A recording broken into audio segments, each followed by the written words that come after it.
Let's get this show going, man. Welcome to the Bleeding Burgundy podcast, a Washington Commanders podcast for fans by fans, with your hosts, Jessy Martin. Because 90% of them are wrong. They're fucking wrong. Max Taman. You've got a plate of shit and you've got a bowl of shit. They're the same thing. Scott Hartley. Yeah, thanks for having me on. John Taman. What the hell was I talking about? I just don't get it. I don't get it. And now, the world's worst podcast host, John Taman. Hey, that is me, the world's worst podcast host at the world's worst football podcast time of year. I mean, you know what? We decided we were going to do one every 2 weeks during the off season just to keep everybody, glued into their seats watching us and all that. By the way, welcome to the one person who's tuned in. Hi, how are you? If you see us over there on social media, come on in. I know people do the dilly-dally to get in. But, hey, here we are. It's July, middle of July. There ain't fuck all to talk about, but we're going to find something to talk about. And I guess the first thing is to just say hey to my good friend from southeastern Virginia. I don't have the right finger up, so here. There he is. Jessy Martin. Ladies and gentlemen. Yeah, how's it going, fellas? How's it going? The founder of the Bleeding Burgundy podcast. Blah, blah, blah, blah, blah. It's been a while. Yeah, So is it hot out, wow. man? I mean, you work outside. It was pretty fucking miserable today. It's hot. The temperature wasn't like too high, but the humidity just made it feel like fucking. It was just nasty, horrible. It should be a crime to work out in this weather. Well, some people think you ought to let kids do it. Down there to the bottom on our right from the Royal Port of Barrow, our good friend from the UK, Scott.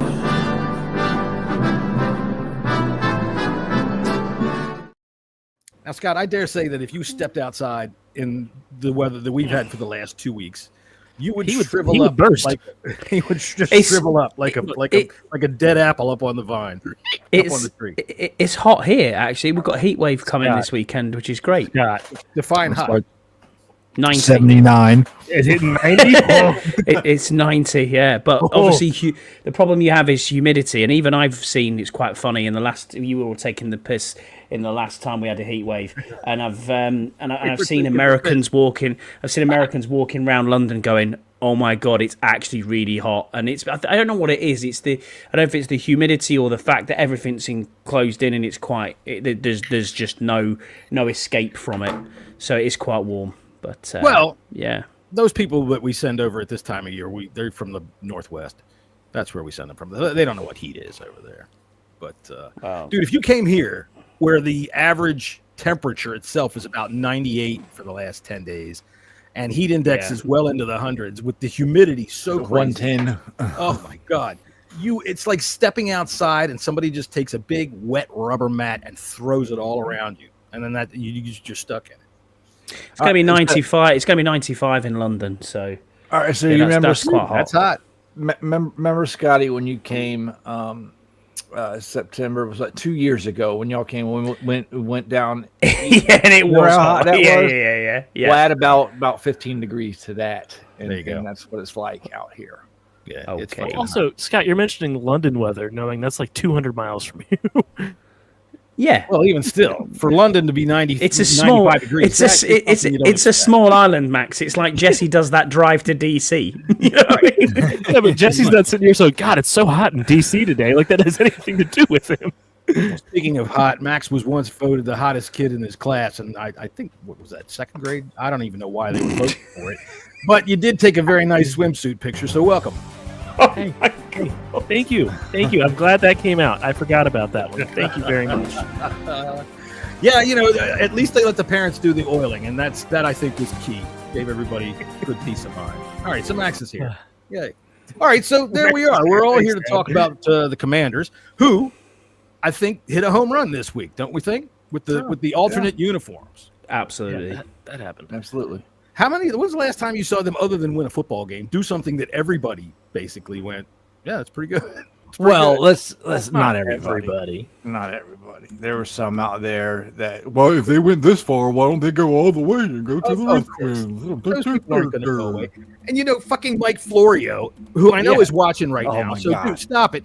He just knows that all he ever has to do is go, they just might. And those people go, click, click, click, click, click, click, click. Oh, thank God. Thank you, Mike Florio. Please make it happen, make it happen, make it happen. Stop falling for the bait. Yeah. Ain't nothing going to happen there. Scott, you think the name's ever coming back? Not at all. No, as long as we win. You're talking about it. I'm not talking about the name. I'm just sticking with you. All right, so what is that shirt you got on there? It looks like you joined a gay bowling league. Thank you. it's as my wife said. Are you wearing a Jags top? It's our alternate jersey for Carlisle United this season. It is our away kit, as we would call it. Very Jacksonville colours for their colours. I actually looked at it and went, "That's horrible." And then I thought, actually, when I bought it, I was like, "It's really nice in person." It's actually 2 weeks ago quite we a had a nice text jersey. from Scott saying, "I will never buy this." And well,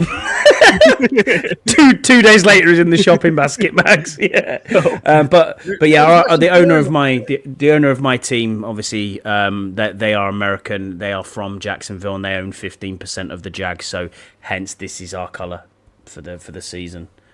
But See, yeah. That kind of sucks. Hollywood, this is why it can't come back. The NFL is a $26 billion yearly revenue maker. And they set rules, and there's big sponsors, and that's how that's how they make that money. They're not going to allow it. Well, The best way to make on money that- is to not be controversial. Give a good product and don't be controversial. They've got the first one covered. So, on that point, though, I do like the fact that they are still using the Redskins logo. They've gone back to old school footage. You can see more of the Redskins logo kicking around in promotional videos, things like that, around the NFL.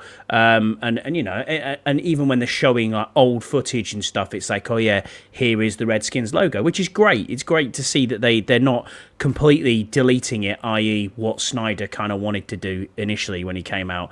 But these uniforms that we've had the last few years have been absolutely nothing but dreadful. They are it's not, yeah. I They mean, had that a- way, they had a that Redskins- white top is just, yeah. I mean, I've got one, but yeah, it's just, yeah. They got you never knew what they were going to do, but they had a Redskins game on from 2006 on NFL Network the other day. It was one of those truncated games that they played it in 2 hours against the Chiefs. They lost, but it was cool to watch. And I mean, Sean's out there flying around. There's all kinds of good shit going on in that game. Clinton Portis is playing. that was a Cooley's hell of a playing. game, though. It was, and it was the Redskins, and it said on the guide Redskins. It said it didn't say Commanders. All of the announcers kept saying Redskins. So I mean, you're right. They're not going to try to say, all right, history didn't happen. It's just okay. It's time to move on. So all of you people that haven't moved on yet, stop reading Mike Florio. Fucking move on. Valiant's asked if they'll make it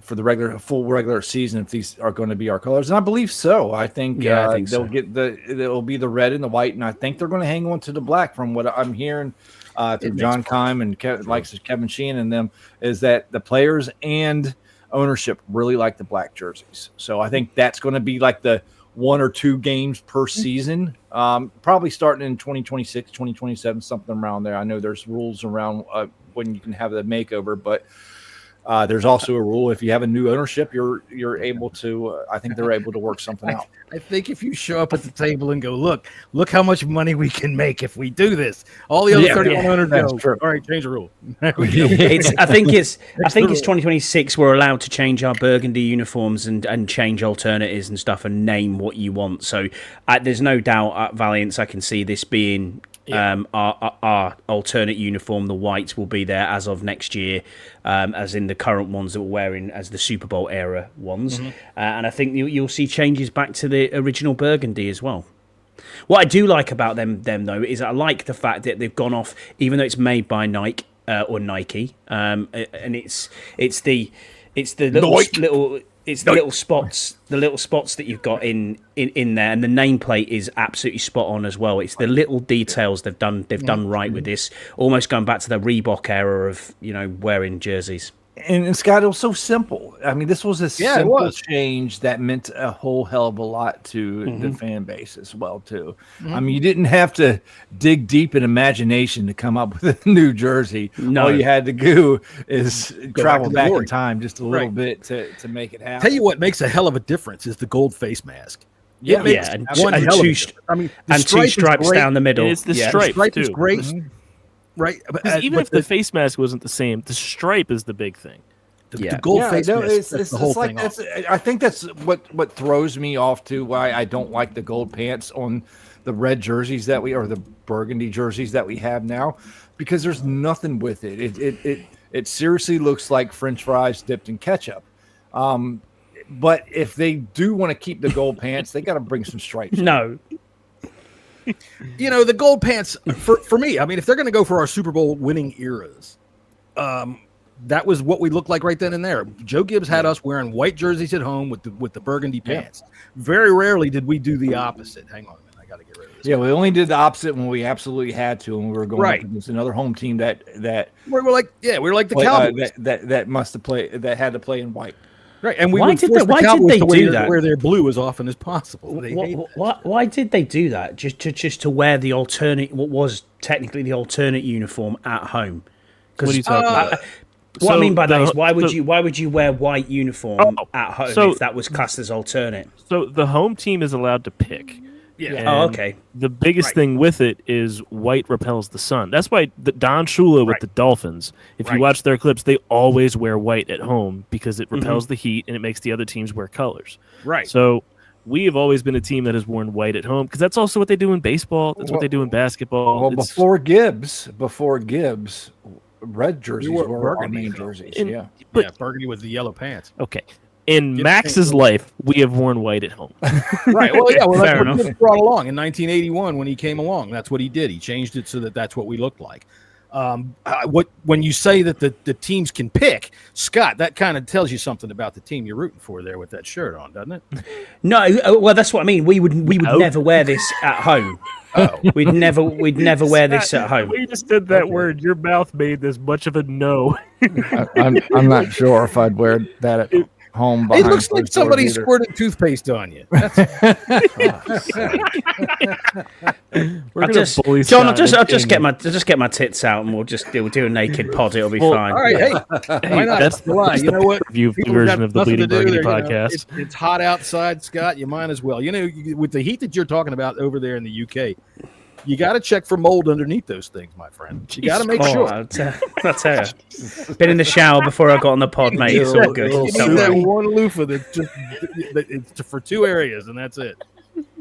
Grim. All right. So anyway, we are sitting here talking. Now that thought's in everyone's head. Thanks for joining us. Yeah. All right. It's July. There's nothing to talk about. If you have something that you'd rather us talk about, then it's fine with me. Go ahead and put up a suggestion. But hey, if you're over there on Twitter and you're watching this nonsense, come on in to YouTube and watch us over here. Put up a like and put up a. Oh, let me do our thing here. Our nifty new thing. That by the way, I pitched on this podcast before about StreamYard, and they did some good stuff. So thank you, StreamYard. Like this, we can cover Max's face. Say like and subscribe. Look, Max, there it is. I'll like Here we it go. right there. Oh, I missed. There it is. Right. Liked and So- subscribed. Right. Like and subscribe. Oh. Like and subscribe. And I guarantee you, if you subscribe, you will like it. Join I me. can't really actually guarantee that. You might be some kind of a nub. I don't know. But all right. So everybody's So- thumbs up on the uniform except for one thing. Can we do something with this W? Oh, this is just you. Yeah. This is I just think you. it is just I don't, you. want to tell you what. I don't care about the W. Hey, look over your left shoulder. What do you have right there? But see what I have here is That's a stripe. slick. That's a No. slick looking W. Go right down. This That. Well, Yes. I get it. I can't buy it any other way. What I'm saying is, okay, let's take a look at this. there. Let's All right. put a spear in it. Keep in mind, No, I everybody, wanna this put a is coming spear from in a it. graphic I designer. don't want to put a spear So- in it. You know, you could put a stripe around it. You could put a gradient color, in there. You don't have to have just something that looks like a 6-year-old Beggars can't stenciled be it. choosers. To be honest, John, I'm with you on this. I can't There you stand go. the W. I don't like I it. don't I just mind. think it makes nothing. It means nothing. Why is it? You could have had the Washington Monument in the W. You could have pointed it. You could have done anything to make that Because then we would slightly. be the monuments. No, to make it Remember slightly when that was different. getting thrown around for the name. Yeah, I know. Yeah, did you remember that? Yeah. But the badge itself, as in the actual Commander's logo, the round logo, I really like that. But maybe that's a football thing because, like, that's my soccer team's badge. Do you know what I mean? So it's like, right. Well, yeah, they're all quite intricately. They're all quite intricately designed. So I'm like, yeah, that's Make sure you smart. put the right dates on it. Oh, absolutely. Yeah. Smudge the close up off of there because. But I don't like the W. I don't think it represents anything. I just no. Look, the thing with me is it's just one color stencil. It's sad. Put a stripe around logo. it. You could make that gold go from a kind of a darker gold to a lighter gold. You could give it a little bit of get flavor. Off my lawn, Jessy. Get off my lawn. You're getting opinions from a graphic designer over here. Keep that in mind. Well, it doesn't take much to do. Okay. I mean, it doesn't take much to make it look just. It doesn't really. A tweak here or there, and that's the only gripe I have about it. Changes weren't enough there, Bubba. You need to do more with it. Absolutely. But look at your Rolling Stones top, John. Do you know what I mean? That is a design. That's a design everyone knows that goes around. How can you go from an iconic emblem like we have behind you on the next helmet to a W?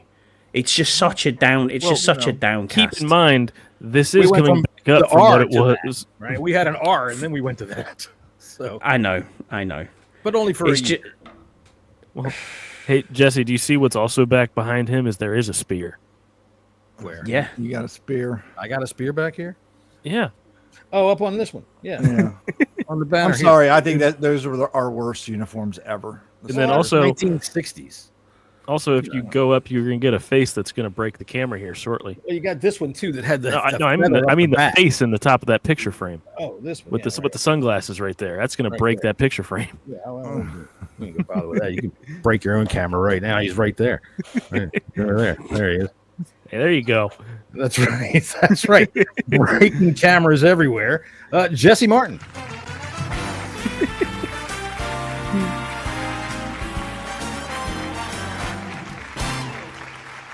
So, Jesse, you're appearing at the lovely Sands Hotel over the weekend. You got anything you want to say about that? He's doing a well-being speech. Right, okay. So, all right, I do had some things written down here. That's pretty good.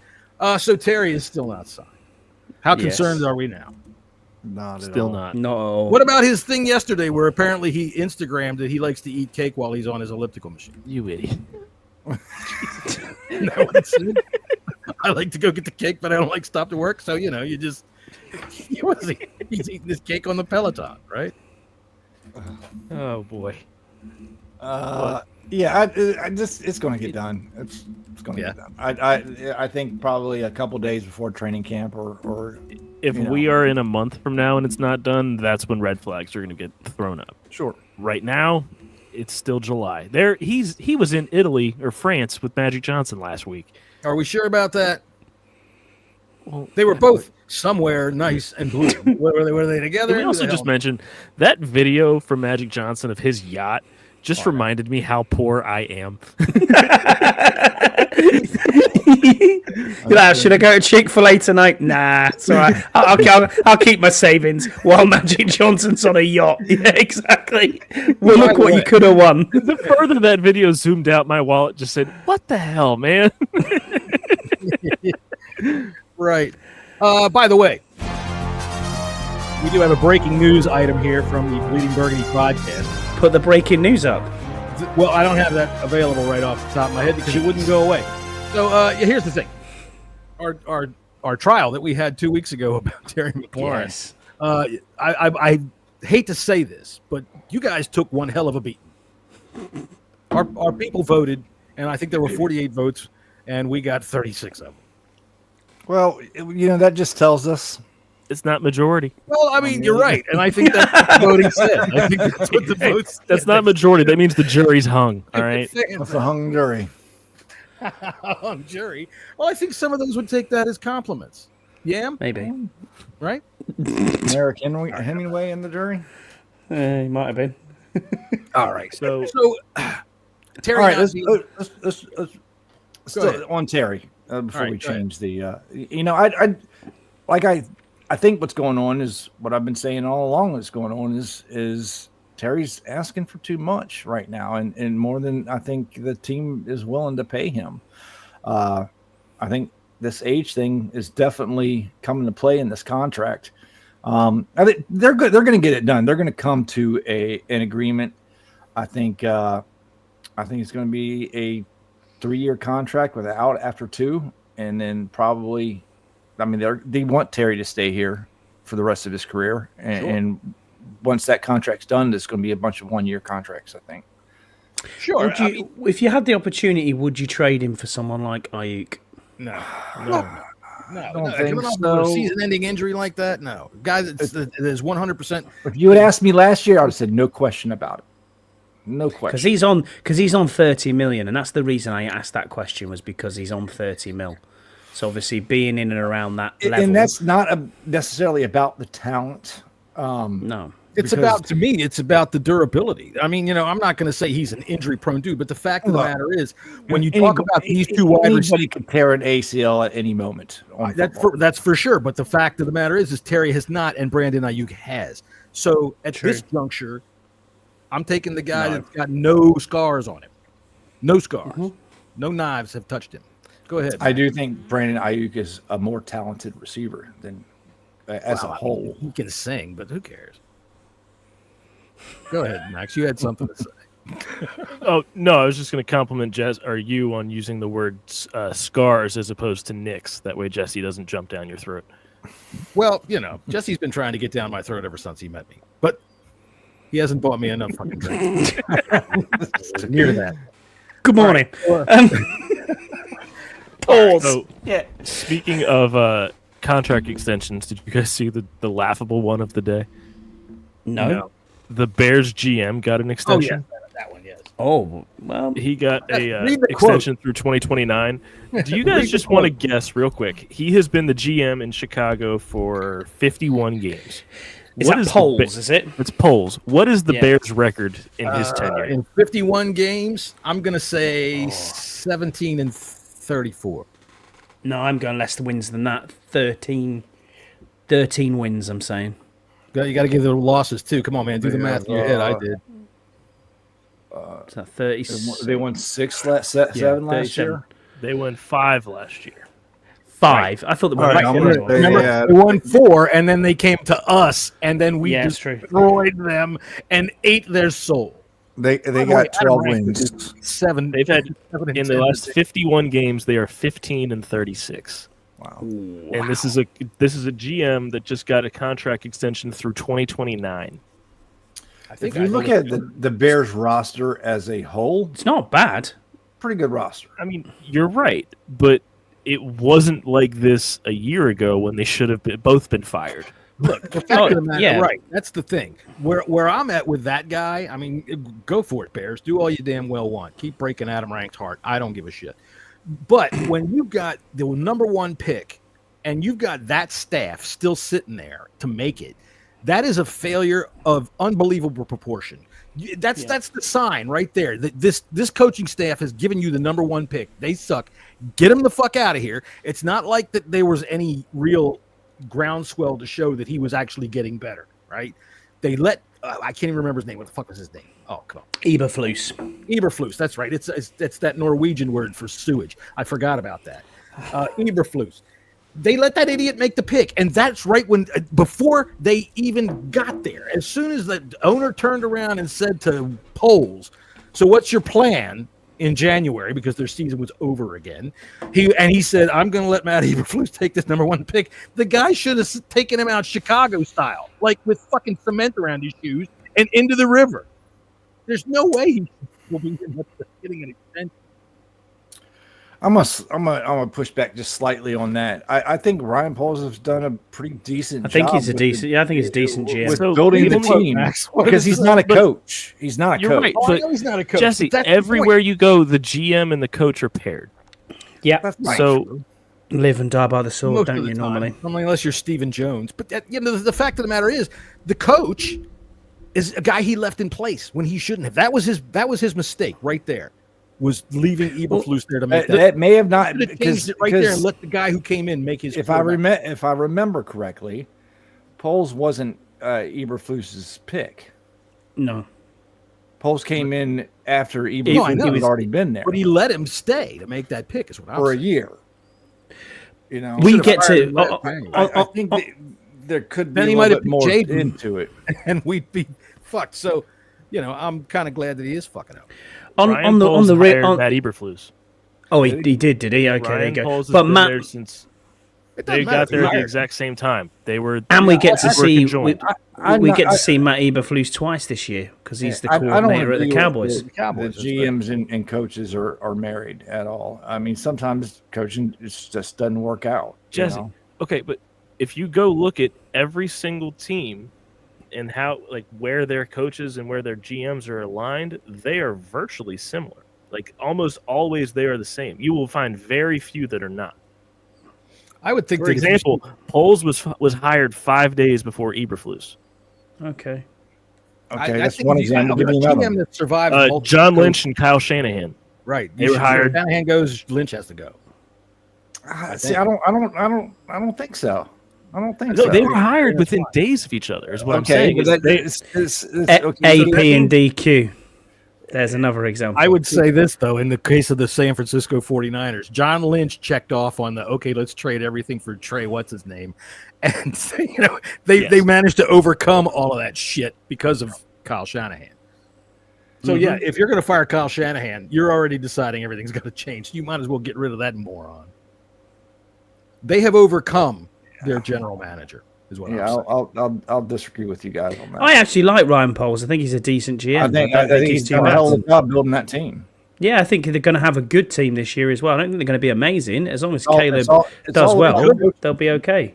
Because they got the talent. They absolutely have the talent. I don't think Ben Johnson's going to be all that, to be honest with you. No, I'm not so sure either. The Ben thing Johnson, about Poles is, how long did you say they extended him to? 2029? Yeah. That's a long time. I mean, Jesus Christ, that's eternity in the NFL. They must be expecting to win the Super Bowl soon. Because I can't see him lasting. This is a lot of science here. If it doesn't work out. Ben Johnson is a good play caller. Right. We're not sure about his offense yet because he was running Dan Campbell's offense. That's the Lions' offense is a Dan Campbell offense. It's not a Ben Johnson offense. Either way, coordinators don't always work out as good head coaches. Head coaches become delegators, man, and they find that they are not able to do as much as much as they'd like as coordinators. And that's why you see a guy like, I'm going to go back old school. You see a guy like Norv Turner, right? Whenever he was ever coordinator somewhere, the team did quite well. As a matter of fact, if you played fantasy football and Norv Turner was an offensive coordinator, you picked up his running back because he was going to feed that dude 40 times a game.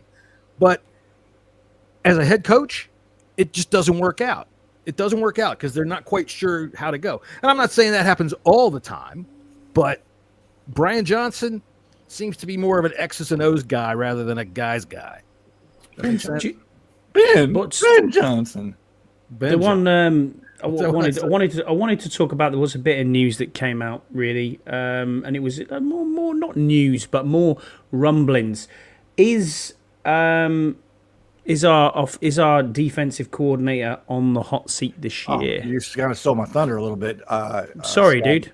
No, it's good because I kind Joe of Witt. Because I heard something on the radio today. That's what I was interesting topic about players and coaches, like who needs to have a great season.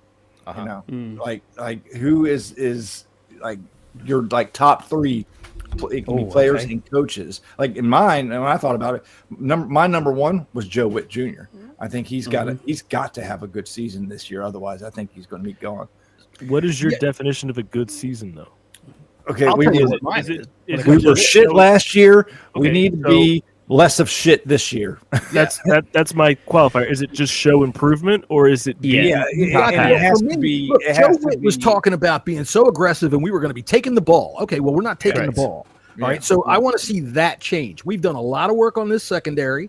We've done a lot of work on the linebackers, really, which they were left in utter disrepair. So let's start seeing some ball hawk. Mm-hmm. Let's start seeing some picks. Let's start seeing the ball taken away. That to me would signify enough improvement to start to not look at Joe Witt. I mean, unless we were somehow just an amazing defense that didn't get turnovers. But I want turnovers. I'm not saying being a top 5 defense or anything. No. I'm saying you Get up in it's near the gotta top be 10. better than it was last year. Yeah, get up in the top half of the league. Not just by like what were like the 30th ranked defense overall. last year. 28th, I think, in the end. Yeah. All right, but then we even need so, to at least move up about 7 to 10 spots on that. I would say so. I'd say you're about right. You need to be middle of the pack this year. That's exactly where I would say there. So that gives me a question. Okay, Jordan McGee, Dominique Hampton. What can we expect? I have no idea what we can expect out of these guys. I'm I hoping can't remember seeing them on the field very much, except last year watching the Cowboys. What the fuck's his name, bro? Turpin got that kick return because Blocked in the back. McGee jumped out of his fucking gap. And Reeves got blocked in the back. Well, yeah, but McGee jumped out of his gap and gave him the whole opening. Anyway, but look, I'm really hoping, and we're are these guys the pass rusher we want? Like we did last year here in rumblings that hopefully McGee's going to be the Bobby Wagner replacement. Okay. That's what we're They've hoping. got him penciled in right now. I think is starting at outside linebacker. Let me look at that. I think Yeah, but we're gonna have our base defense is gonna be two defense. Rather than they got 3. Hampton out there. They've got Hampton out there. They've got McGee right now. Now this is ESPN's version of our depth chart in July. But they've got McGee at third string behind Nick Ballore at middle linebacker. They've got Hampton starting at strong side. Yeah, so where's Kane Medrano on there? Or is he not even looked Kane at? Medrano is washing second string behind Hampton, and then Cam Arnold behind him. Also, just think about our base. We're not going to be in a 4-3 almost ever. Right. We're going to either be in a 5-2 or a 4-2-5. So I can't even remember really what it was about Hampton that we liked when he was picked. So remind me, is this guy a pass rusher? Is this a guy that we can count on to be able to maybe give us that spark, or are we just looking at Frankie Louvu? I thought he was a safety. He was a safety. He was picked as a strong safety. Well, but now he's moved. He's moved to a linebacker now. Dominique Hampton. Yeah, Dominic Hampton has been moved to linebacker since he's been with us. 220 pounds. He can go either way. Of course, like I said, I'm looking at ESPN, which who knows? Maybe they didn't. So, have John, time the between issue with social Hampton is, and I've heard Joe Witt talk about this, and I've heard DQ talk about it. Is they intentionally moving him to a more in the box hybrid safety stroke linebacker? So is he a good tackler? I mean, is that what we saw? I can't remember. We really don't know because he was no idea. In 2023, which was his last college season, he had 109 tackles. That ain't good, but pretty good. 109 tackles, 7 pass breakups, and two interceptions. All right, so he's down in the hole. I mean, he's down in the fucking box. That's good safety numbers right there. Hell yeah, that's all right. And he went to Washington, so he was playing Pac-12 schools at that time. Well, they got him penciled in as a Sam linebacker right now, so that'll be interesting to watch. So down where they got Louvu at then? Louvu they've got on the other side. Let me see here. They got Will. All right, so where's Hampton? Oh, excuse me. Hampton is who is. I mean, McGee. Where's McGee? Yeah, I've heard a lot more about McGee than I've heard about Hampton. Same. Right. Yeah, agreed. All right, so, but is that just in a grooming sense? If it's Bobby Wagner, how much playing time can McGee even see if he's the middle linebacker? Well, I think you can see a lot more spelling if he's healthy. It can be a lot more of a better rotation. Yeah. I think he needs to prove it in camp.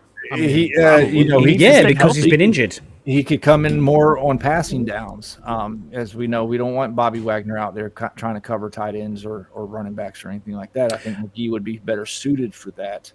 And then you have Medrano on top of that with the speed that can go cover to cover, which is in sideline to sideline, and maybe use him more as a situational edge rusher. Hottie from Medrano. I like him. I think he's going to be okay. Also think that Medrano's thin, though. He is thin, but they don't know where they're going to play him at. They don't. They don't know whether he's going to be a safety or linebacker. You got to get him in camp. Remember how great Stuart Cravens was? I'm going to go get a beer. I'll be right back. Stuart Cravens, Jesus. What about I mean, do you see Louvu as the situational edge rusher then? Do you think he becomes our Micah Parsons? I think Luvu's going to turn into the 5th defensive lineman. Yeah. Like, put him on the edge because that's what he's best at. He's an edge rusher. Because we're running out. We don't. That is everybody's biggest concern going into camp. Is there is no edge here at all, and we don't know what Baptiste's going to bring you, do you? So it's I don't see Luvu with his size being a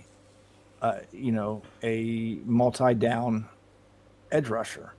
I think he is going to be one of those pieces where they move around to try to create a pass rush. Which that's what he's good with. I think he get, if you're putting his hand in the dirt, he's going to get swallowed up by. You don't have to necessarily be your hand in the dirt to be an edge rusher, though. You can be a stand-up edge rusher. Sure you can, but if that's what's going on with Luvu, then I'm going to do all kinds of work, leaking my running backs out into the flat and making somebody else chase around because he's fast and he's good with that. I mean, he made a lot of tackles for loss last year that weren't necessarily sacks. I don't want our whole pass rush to be, Frankie, please go get a play. That's why I'm kind of curious about Hampton as to what he can maybe do. I'm curious about what Dietrich Wise can do, or even now Deron Payne. Look, I'll tell you what. You want to talk about somebody who needs to have that's someone who needs to have a season. It's all yours now, big man. I've got two. Go get it, right? Take over this line. The line, Allen and him were drafted. I'm sorry, let me finish here. That was supposed to be our fucking identity. We used 4 first-round picks in 3 years on that line, and it was a fucking flop. So Deron one left.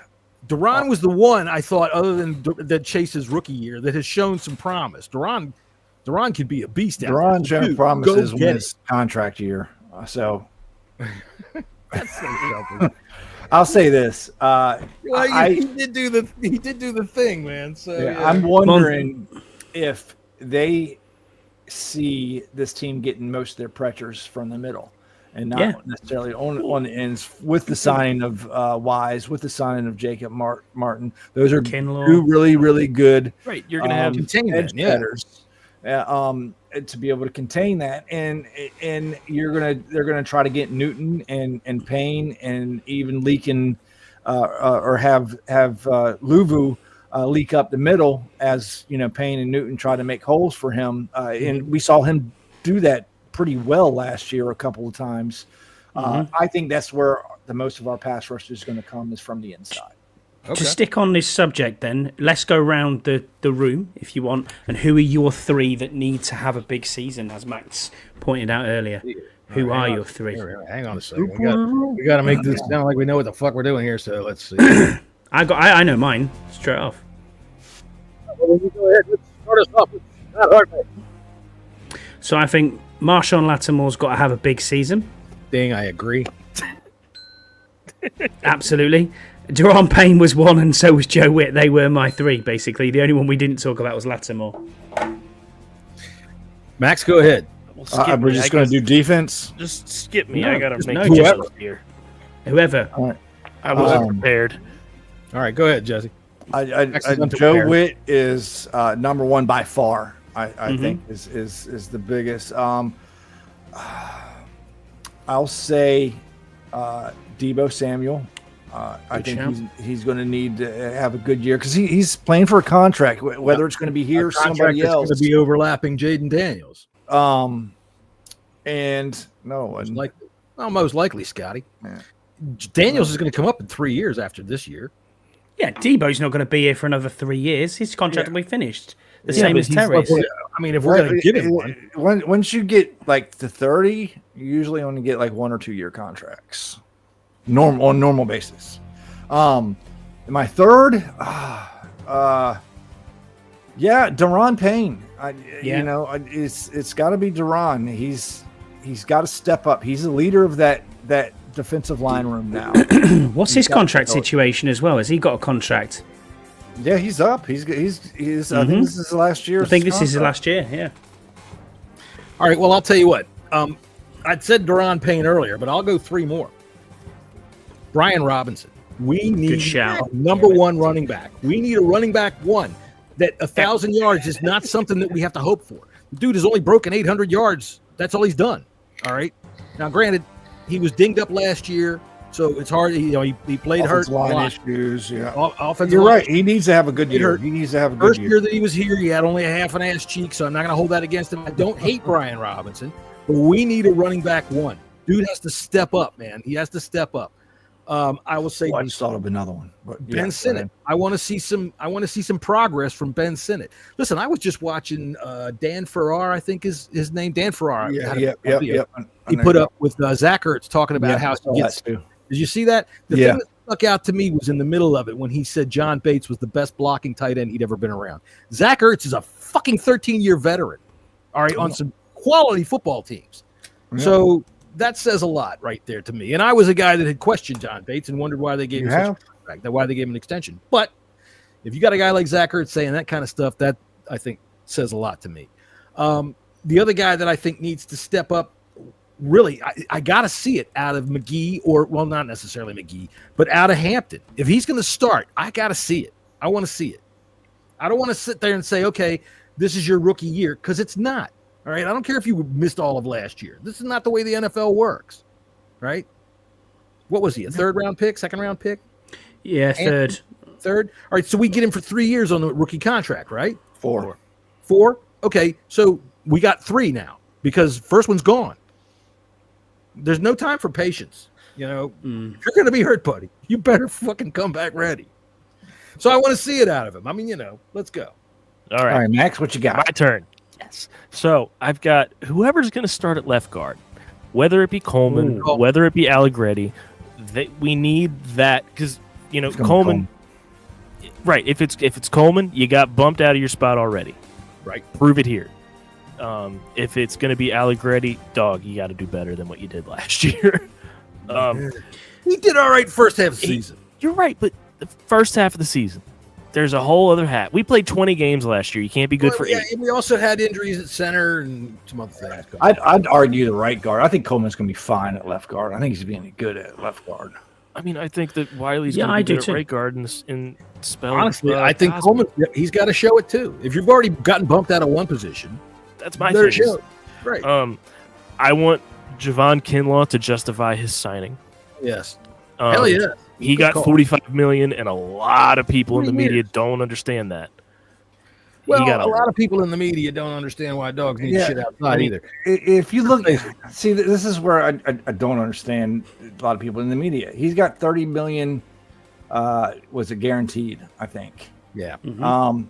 The contract is not too bad. He's getting paid like a third-tier defensive line. Right, but they see the number and they see the player, and they see that in terms of production, he hasn't been as productive as what he was drafted. He had a really good year last year with the Jets. Right, he was just on an awful team. The thing that I'm curious with him, because this FO, they seem to 3 years seems to be their long term. That's it. Have we signed anybody longer term than 3? I think there's a reason for that, John. I agree with you. Let's talk about that. That's a good topic. Let's talk about that when Max is done.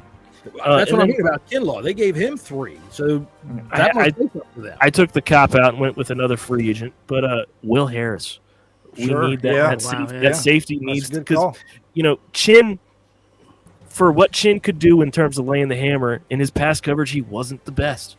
Right. Is Will Harris going to be able to provide the same amount of run support, but Chin better wasn't on really the back? great in a run either. So, but he's a big hitter. So, all good picks, Max. He was all an good. upgrade from what we had before. That's what we liked about Chin.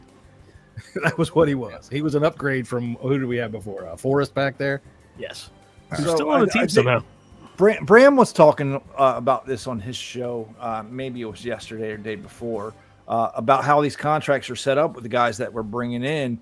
And because of our roster, being in such shambles when AP took over, there's not really much of a choice. You can't give those big contracts out right now. And I think we're going to see another 2, at least another year, or maybe even 2 more years of these short-term contracts with some of these players that are coming in, because they just didn't have enough,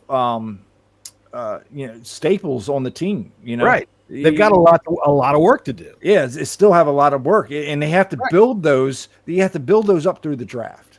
I was in the spaces yesterday with Trell and with Deuce and them, and we were talking about Terry. And sorry if I can't remember the gentleman's name, but he brought up why not trade Terry and work the draft, right? And partly because we have so many other things to build. There's no reason right now why we should give up on Terry and have to use that draft pick to fill a hole. That sounds like my opening statement from the trial. Thank you. Anyway, unless you're to get multiple draft picks, which Terry's not going to be worth that much. Well, yeah, I mean, if you could clear up a lot of draft picks within the next draft, like if you've got a first and a third for next draft, you got to think about it. But but he's not going to get a first and a third. No, I get it. So I'm just back to Javon Kinlaw, Jesse. I'm looking at his contract now. You're right, and I don't understand how the media have spun this, but his cap hit this year is only 5.3 mil.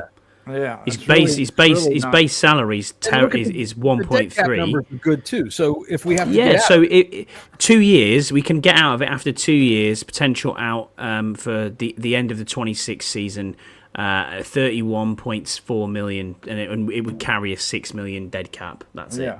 The numbers that come out usually like from Schefter or something like that. These are fluff numbers, man. They're not always like the real numbers, and everything is. You got to look at how it's written. A lot of people complained about the Kinlaw side, and I liked it, and I don't think it's too much. I think it's kind of on par for when you're as bad against the runners we've been. Because I just was able to track down one because I read it this week. This is from Seth Walder on ESPN. I read that too. Yeah, he put a little brief snippet out about our offseason and gave us a C grade. Mm-hmm. C. But the Kinlaw aspect, because he said that's the one move he doesn't like. Signing Kinlaw to a 3-year deal, averaging $15 million a year with 30 guaranteed, was a head scratcher. Kinlaw is largely disappointed since being drafted in the first round. Even with Kinlaw having a career year, this is a clear overpay.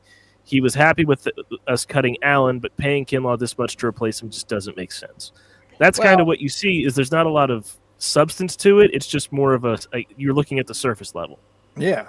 And that's what a lot of fans, they look at the surface level of it too, and it's like, it's not that deep, man. It's not as much as it really seems to be for the defensive line market. Well, again, also last year, everybody had so much cap money that if they wanted to sign a player back, they could sign a player back. So anybody that hit the market was just somebody else didn't want. Most of the time, the free agents that were out there were not guys that the other team was like, oh, please, you got to stay with us. And they were like, nope, I'm going to hit the market and get as much money as I can because everybody had money. We'll keep you. Look at what's his name up? Myles Garrett, right? Myles Garrett was no way coming back to Cleveland. And they said, well, here, how about this dump truck full of money? $240 million. Right. Yeah. Speaking of the Browns, I'm going to take a victory lap here. Max, this collusion story. Okay. This collusion story, right? Scott, yes. You following this collusion story with the owners in the NFL?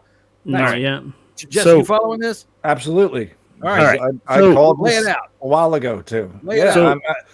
Go ahead, Max. Before we get into this, let's just say, does everyone know what the owners have to do when a guaranteed contract happens? The guaranteed money. Do you know what that means?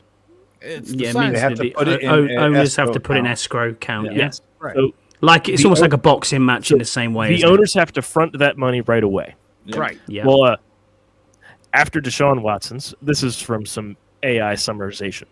After Deshaun Watson signed his fully guaranteed contract, the Players Association fired a grievance accusing team owners of colluding to avoid similar deals. Well, recently, an arbitrator has ruled there wasn't enough evidence to prove full collusion, but did find that the top executives had encouraged owners to limit guaranteed contracts. All right. So, and I agree with the top executives because so do I. Shouldn't be fucking guaranteed. Well, they are in other sports. That's the primary issue. But what the issue is that instead of informing the Players Association entered a confidentiality agreement with the league to not release that for 6 months. Right. See, that's the problem. Now players are pissed because it was leaked on a Dan Le Batard podcast. Look, I do recall, Jesse, that when I began on this show, I started almost right off bitching about how he has fucked the league with that contract. Oh yeah, well, you know who did it first? Not Deshaun Watson. I'm not going to ever hold anything against the guy who goes and gets paid. But the Browns fucked up everything, and now the NFL and the NFLPA were like, okay, we got to do something, and they did something stupid, and illegal, and they're going to fuck up everything. Way to go, fucking Jimmy Haslam. You fucking idiot. You fucked up. The owners were so fucking pissed off at fucking Haslam Christ, about this. Not every owner can afford just to front $250 million. Yeah. By the way, for everybody out there that just had count, I think I said 8 fucks in a row right there. So if your kids are listening, Like talking about contract and going on when we were talking about these short deals and stuff, I think this also has a little bit in play with the Terry contract too. Mm-hmm. They're trying. They got a plan for the future as well. You know, not just the far future. Look, I'm talking about the near future. They got a lot of holes to fill still. They got a lot of 1-year deals. Still got to figure out how to, the cap goes up. Well, yeah, but they still got to be able to fill some holes. They need to find some nucleus at certain positions that they just don't have yet. And doing these 1-year deals are only a stopgap, you know? Uh-huh. Yeah, and that's what they've been doing. How long is it until the NFL starts to just develop the baseball contract system? Bobby Bonilla did was last week. They're not going to do that. The owners are not going to vote to say we're just going to have to pay everything that we promise you. They're just not. I mean, Scott, I know you're not a baseball fan, but do you know about Shohei Ohtani's contract? No, Scott just went to sleep. Scott was just now. I have absolutely no idea about who in Rounders has got a contract. This is a contract that's 10 years. Cricket, isn't it? But there you go. All right. Well, while we're not talking about baseball, doesn't Pat Mahomes? Didn't Pat Mahomes get like a ridiculous? He got a 10-year. Yeah, he got a 10-year deal, $50 million a year, $500 million guaranteed fully. But when you look at that $50 million for Patrick Mahomes now. Would you rather have 50 million Patrick Mahomes or 50 million Trevor Lawrence? It's not even close. So now Patrick Mahomes is probably going to want to look at that contract again at some point. You got to admit, if you look at Trevor Lawrence's neck, there's a lot more roomy space in there. Very true. Very true. He's been working with Davis Mills. Neck off the back of his neck. That freaking big ass galoot. All right, look, you said something about what Adam Peters had to work with when he got here, which reminded me of this thing, which I found today, which is really stupid. Except for one part. And I guarantee you Max is going to find it right away. And it would have worked perfectly for us in the last couple of years. But since we're not going to be able to do it, I'm going to show it anyway.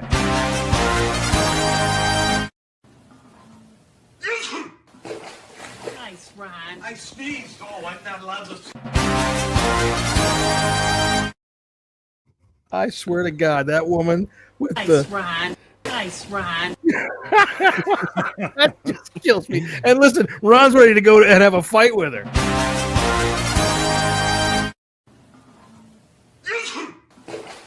Nice, Ron. I sneezed. Oh, I'm not allowed to.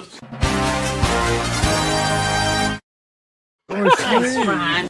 Nice, Ron. I wish we would have had that when Ron Rivera was here because we would have used this so much. Ron. That would have been ridiculous. I also said I had a video of Jessy at work, and here it is. Hi, guys. What's up?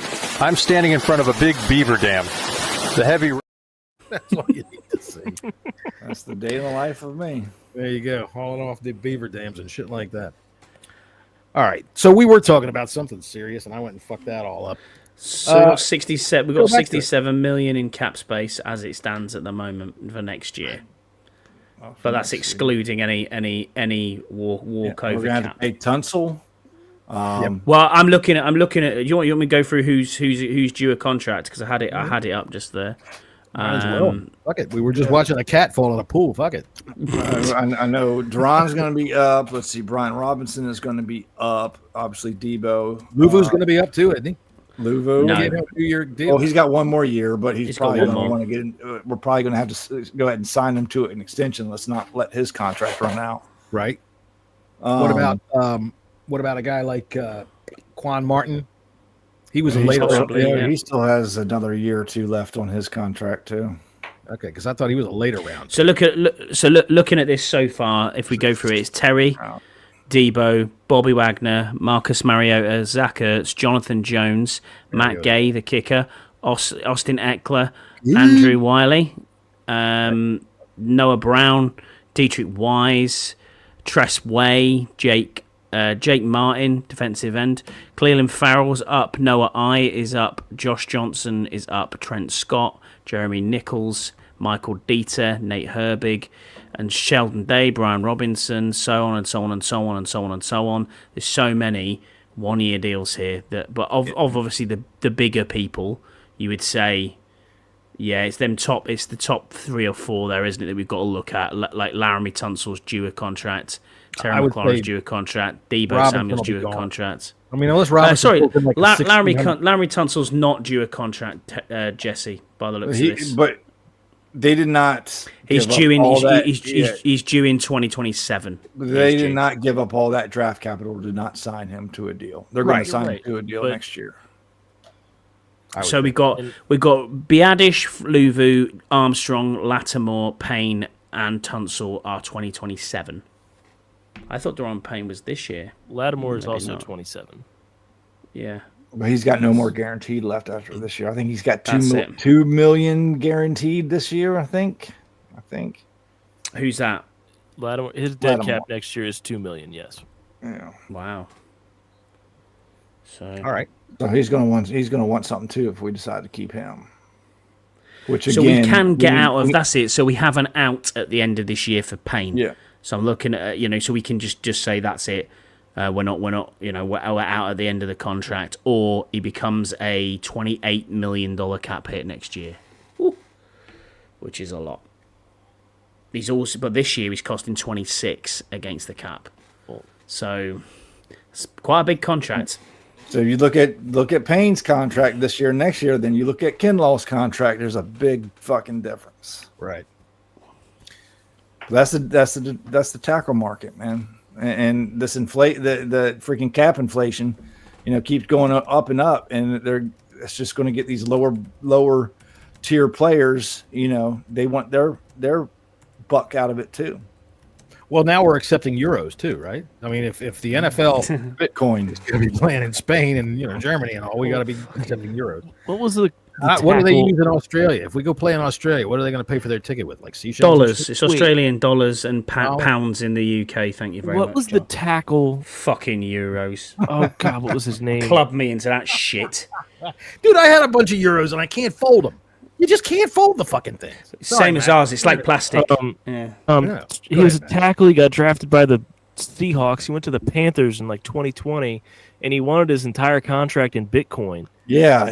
Oh, what was his name? Yeah. It was I don't know. Ocon. OBJ did that one year. He got paid in Bitcoin. He ended up 50% of the working. contracts in Bitcoin. I think there's another player that plays for Denver. Who is it? Well, Ocon made they signed a contract worth X, but based off the Bitcoin, he ended up making like $30 million extra dollars. It went the other way for You see Bitcoin OBJ. today? I've made just today about $80 off my Bitcoin. Well- Russell Okun, it was $6.5 million he made off Bitcoin. Russell Okun. I think it was OBJ. I'm not 100% sure, but he signed with, I think, the 49ers for Bitcoin. He ended up playing for $35,000 that year. Just didn't work out for him. So it was half. He asked for half of his $13 million contract with the Panthers to be paid directly as Bitcoin. Today, it's worth 3 times more than the entire contract. Nice.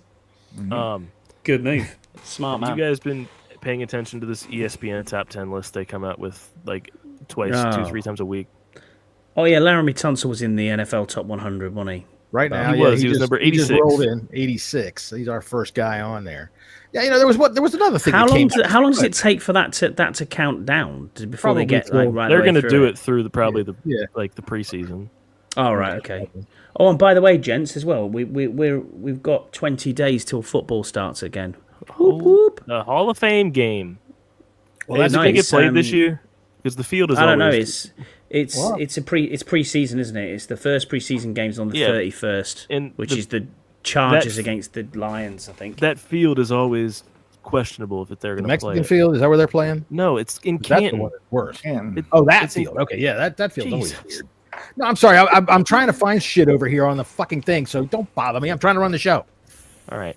The ESPN thing today, the top 10 list was tight ends. Zach Ertz received votes, but the number one tight end in the league, according to this, based off votes from executives, scouts, and coaches, is Brock Bowers. Well, I mean, he had do you know amazing what? season. But, recency bias is always big. Kittle is 2, Laporta is 3, and Trey McBride is 4. They don't have Travis Kelce until 5. That's probably about Travis right. Kelce had a down year last year. He did have a down year. He should have retired, I would think. Did he retire? I needed one more year, man. I need to replace my tight end. Or I just drafted a tight end this year on our keeper league. And Kelce is my number one tight end. But I do have Zach Ertz as well too. But all my tight ends are old. Kelce had a bad year until the playoffs, and then he turned it on. And he had an awful Super Bowl. Now it goes. But he was also their leading receiver last year. Like, well, they had wide receiver. Rashee Rice got hurt early, right? So it kind of diminished. He had the rookie. What the hell's the guy's name? He had Xavier Worthy. Xavier Worthy. He was the fastest guy in the league, and he caught on probably towards the last quarter of the season. He caught on and started playing better, but he didn't have a whole lot there to work with. But that division. You're working against the Broncos with a rookie quarterback who, whether he overachieved or not, we'll find out. The Raiders just fucking stink, and the Chargers can't get out of their own way. The Chargers have been the same thing since Norv Turner and what was the quarterback's name there, Max? Oh fuck, I forgot his name. Right, Phillip Rivers. Phillip Rivers, Norv in a helmet, right? We're just going to get to the playoffs and lay down. That's going to be the end of us. And I do think the Raiders are going to be a little bit better this year. I think the Raiders will be better. I think the Broncos might win that division. Dude, I think, the Broncos, if he can play. I am not sold on Nick, man. He did nothing but dink and dunk all year last year. That's fine. They still won. They got a good defense. They got a good defense, and they have one of the best play callers in the league. Like, don't discount Sean Payton. Fucker, Sean Payton. All right. You know who I do think is going to be a lot better than everybody thinks is going to be next year? Please. The New York Giants. Oh, well, we're not even going to go. The Giants could win 7 games, and that would be a substantial step forward. And I think that's my win total for them. Well, that's what we're going to talk about next time on the Bleeding Burgundy podcast. We're going to talk about our upcoming opponents, and we'll give our thoughts about those teams at that point. Yep. So right now, if you don't mind, we're already an hour into the show. I'm going to go ahead and run our top 10, which this time is going to be the top 10 things NFL fans can do while they wait for training camps to open. I've got some nice freaking music that was given to us by this site, so I'm going to use it. All right, top 10 things NFL fans can do while waiting for training camps to open. Let's see here. Make sure I do this right. Number 10, Think Up Stupid Top 10 list for folks watching a football podcast in July. Was that the last one you came up with? No, that was the first one I came up with, because number 9 is use the top 10 list to kill 5 or 6 minutes of a football podcast in July. All right. God, I can't see people. My eyes are not doing so well right now. Number 8, masturbate. Why not? Jesus. I mean, you say Jesus, Scott, but don't talk to me. As soon as this is over. Look at that shirt, Scott. What's wrong with this shirt? Well, it looks like somebody's been masturbating on it. That's what it's bright green, so like maybe a Keebler elf has been yakking off on it. Too many. You've been watching too many Bigfoot memes. Anyway, move on. Number 7, top 10 things NFL fans can do while waiting for training camps to open. Oh wait, why did they give that too many? That's because I have them backwards. So number 7, feel tremendous relief that it turns out there's no Epstein list after all. I don't know how much to tell you that the weight lifted off of my shoulders, because that everybody in it, all these great billionaires, man, we are doing well. Thank goodness for that. The number 6 thing that NFL fans can do while waiting for training camps to open: draft your fantasy team way too fucking early. Way too fucking early. It's going to start here in about a week. People are going to be putting up their fantasy teams. What do you think I did? I think you fucked up, idiot. It's July. You should be drafting like almost right before September. If you can go further than that. You should. My big money league drafts the Tuesday after Labor Day. There you go. As fast as you can before. I mean, as close as you can to the season. I don't even know free agents in that league yet, and I like. All right, number 5, top 10 things that NFL fans can do while waiting for training camps to open. Masturbate again. Fuck it, you've got the time. Next week's the All-Star break. Next Wednesday is the worst sports day of the year. Right, there's 2 days of no sports at all. So guess what, everybody? Your timeline's going to be filled up with fucking wrestling.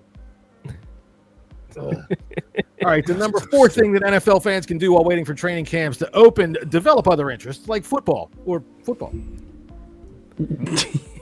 Yeah.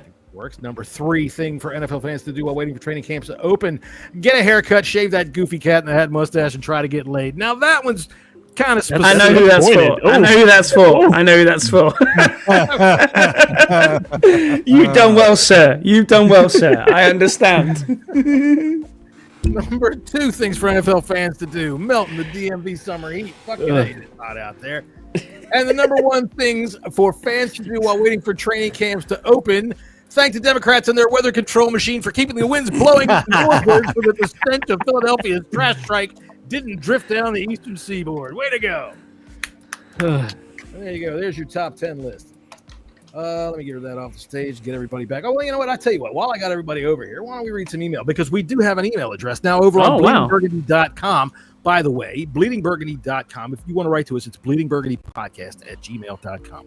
That's bleedingburgundypodcast@gmail.com. I think there's probably a banner over there. Jesse, I think we could put one up there. Yeah, that. There it is. Right there. bleedingburgundypodcast@gmail. Right here. .com. And we've got lots of people writing for us. Deuce just wrote us an article last week. We got all kinds of good things happening over there.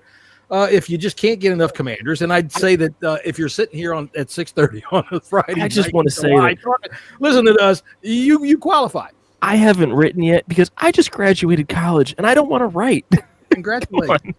It's bleedingburgundy.com, not Bleeding Burgundy Podcast. No, this is the bleedingburgundy.com is the website, but this is the email address: bleedingburgundypodcast@gmail.com. All right. So what was I doing? Me too, Karen. I watched both trials and it was so amazing. Crazy. You were going to be talking emails. I'm going to do some emails here. So, all right. Like I said, bleedingburgundypodcast@gmail.com. You can write to us as these people have. So we're going to read some emails here. Dear podcast. Oh, go on and light it. It's not going to hurt anybody. Don't be such a sissy. Jesus Christ. Sincerely, Najee 8. Wow. Yeah. Okay. Email number 2. Dear America, see, there isn't any Epstein list. Sincerely, more NFL owners than you seriously want to know about. Okay. Yeah, we don't want to go there anymore. All right. Number 3 email that we got this week at bleedingburgundypodcast@gmail.com. Dear podcast, on a scale of 1 to totally, how fucked am I?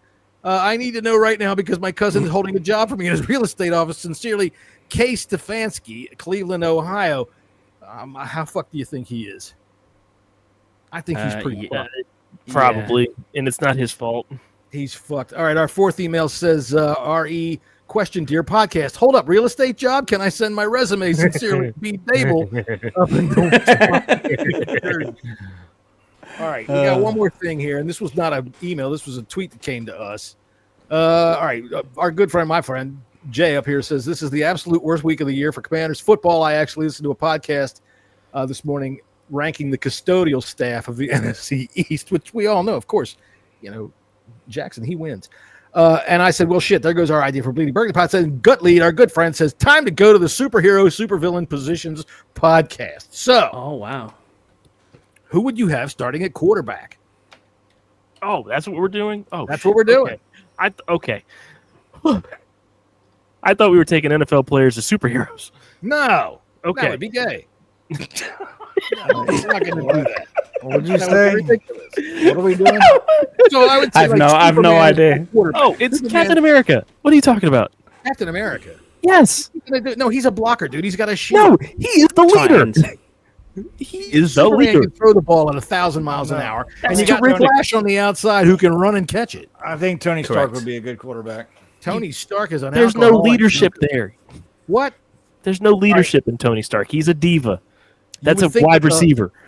You would think the Hulk on the offensive line would be a no. He is the offensive line. No, what about Thor? Every fucking play. As soon as he came out of the huddle, he'd smash everything in sight. Thor's your edge rusher, Scotty. Thor's your edge rusher, yeah, defo. What about the Thing? The Thing is your defensive tackle. Lineman. No, the Thing is he's a DT.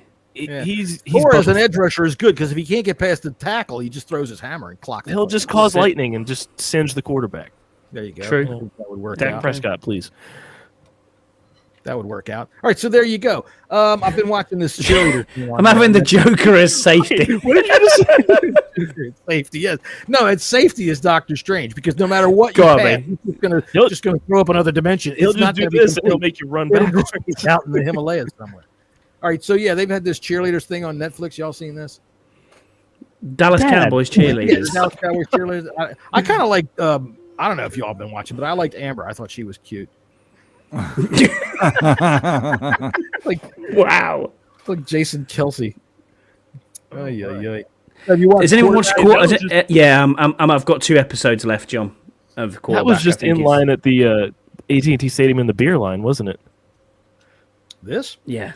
Yeah, that's just Well, in the beer line. I mean, it could be. Tell you what. Go ahead, Scott, and I will. I'll show you something else. Now that DEI's gotten rid of the Dallas Cowboy cheerleaders, here we go. What? What? DEI Yeah, did not but- get rid of it. I'll be goddamned.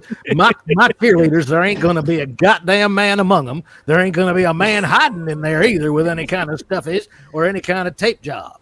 They are going to be 100% prime American female meat, and they are going to shake their ass right in front of the paying customer like I pay them to do. Thanks for that, Jerry. Goddamn right. And now this one, we're sending over to the bench when the goddamn Commanders come in. That is the bench.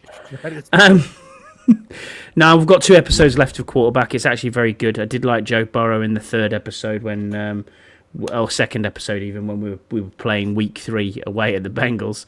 He just turned around on the bench and he saw him and he's like, I'm having the absolute game of my life and it's Jaden Daniels coming out party. What the fuck? And I was like, yeah. But I haven't got to the point of Jared Goff's wife crying yet because they lose. Oh. I want to see that. Yeah, well, there's Jared Goff is crying in the tunnel. I think so. Yeah, I did see something on social media with that on. So yeah, but I've got 2 episodes to go, so I'll give them a watch tomorrow, I think, and that'll be that done. And then when's Hard Knocks start? You know, I kind of got after bored the with whole- Hard who's on Knocks. Hard Hard Knocks? Knocks always is the same every year. Hard Knocks is the Bills this year, It's the Bills. Oh, we're on and then the we're in-season Hard Knocks. and then we're on the in season. The NFC East, yeah, is on the in We've season. been able to Yeah. avoid all of that shit for years. I don't know how we've managed to do it, but we have. Because we keep firing coaches. Dan Snyder's master plan. We're going to suck, so we'll never have to be on Hard Knocks. Could you we're on imagine it if this we were on year. Hard Knocks when Jay Gruden was coach? Do you remember, Dad, the Getting interview nipple he had cripples, with yeah. AJ Green about his Cheeto fingers? AJ Green and his Cheeto fingers? No, with Jay Gruden. Oh, and his Cheeto fingers. They were at like a Saturday night walkthrough, and Jay Gruden's walking around with a bag of Cheetos, and he's offering yeah. Cheetos to everybody. That's right. He did. The best thing we ever had with him was his little TV show that he did where he would talk about plays. And Jay Gruden was great for sound effects. So he would talk about a pass play where you got these guys open under here. So badoosh, badoosh, badoosh. And then you got this guy open down here. Shka-ding, shka-ding. He would just be making all these noises. And for me, that was fun. Gadoosh, gadoosh, gadoosh. All right, then. Speaking of gadooshes, I guess we're done. Put some music on to get on out of here. We'll be coming back, I guess, in 2 weeks to talk about the NFC East, and we might have some special guests on here. I think that would be fun and interesting to do that. One in particular, I think a lot of people that have paid attention to my podcast in the past would be interested in. So we'll see how that goes. Until then, I guess, hey, man, we'll see you then. Thanks for tuning in, everybody. Like and subscribe. You know, tell your friends all about the show. Tell your parents about the show. Trust me, your parents would want to marry Scott. So I've been married 20 years now, That's John, scary. so I'm quite there you happy. go. The thing about having Scott on the show is if you show it to your parents, they don't hear me saying fuck 8 times in a row. They hear Scotty when he talks like this and they go, oh, this show's distinctive and very, very classy. Sophisticated. That's right. Very sophisticated show. All right. Join So us in- live next time. Yes. Oh, where Scotty reads you the phone book. I'll read you the phone book. That's right. 01224 862 11. If you would like to wear a shirt like Scott, go stand under a tree and wait for elves to jack off on your head. Or buy some Lenore balls that you can put in your washing machine because they're exactly the same color as this jersey. Feed a bunch of fucking seagulls, a whole lot of, what's a candy that's that color? Well, a bunch of mints, and then stand underneath them. That's something actually that I did find quite funny this week, and I'll be there was a seagull? No, there was a picture of a seagull, right, that they put on like one of the canteen cabins at work, saying, "Please do not feed this seagull." And then someone took the picture down and obviously did a bit of graphic design. Put a badge, like a work pass, around the seagull and just put Steven Seagull. I was like, yeah, Big Steve the Seagull. Oh, yeah. It's Steven Seagal, who just goes like wings and people fly. Exactly, yeah. He's been bench pressing dogs, I think, up here. Bench pressing dogs. That will be next episode here on the Bleeding Burgundy podcast. Watch this. Guess what? We went through a whole show without making fun of Scouse's head even one time.